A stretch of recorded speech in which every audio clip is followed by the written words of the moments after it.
আমার ভাঙা ঘরটা ছিল, আমাকে একটা ঘর দিছে, আমি অনেক খুশি হয়েছি। যারা দিছে তারা অনেক দোয়া করছে, আলহামদুলিল্লাহ। আমরা যে এই এলাকার 4 জন নিরহ মানুষের ঘর করে দিব। আমাদের মাদ্রাসায় পাশে আছে, আপনারা জানেন। এই মাদ্রাসায় সবসময় যাতায়াতের কারণে আমরা জানতে পারি বা দেখতে পারি যে এখানে 4টা পরিবার খুবই অসহায়, যাদের ঘরবাড়ি কিছুই নেই। উপরে পলি দিয়ে এবং ভেড়া দিয়ে আছে। তো এটাও খুব অপ্রস্তুত একটা ঘর, থাকার কোনো পরিবেশ নেই, কিচ্ছু নেই। তো যাই হোক, ঘরে কাজ ধরা হয়েছে আলহামদুলিল্লাহ।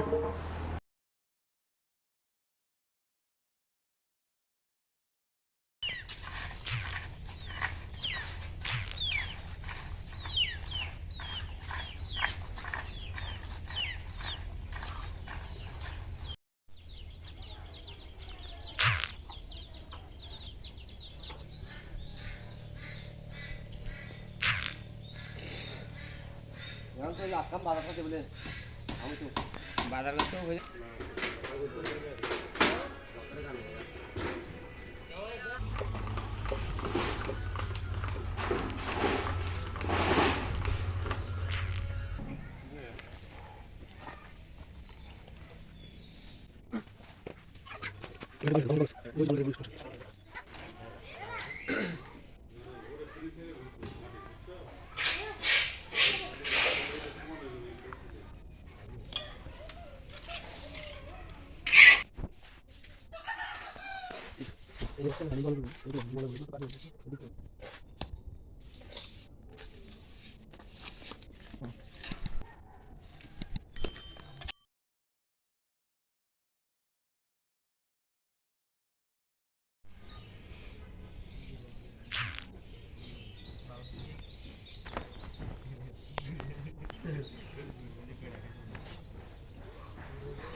ভাই এই জায়গাতে রং দেব খাইলা দিয়া খাইলা কত খবর চার খবর তুলে দেবে হওয়ার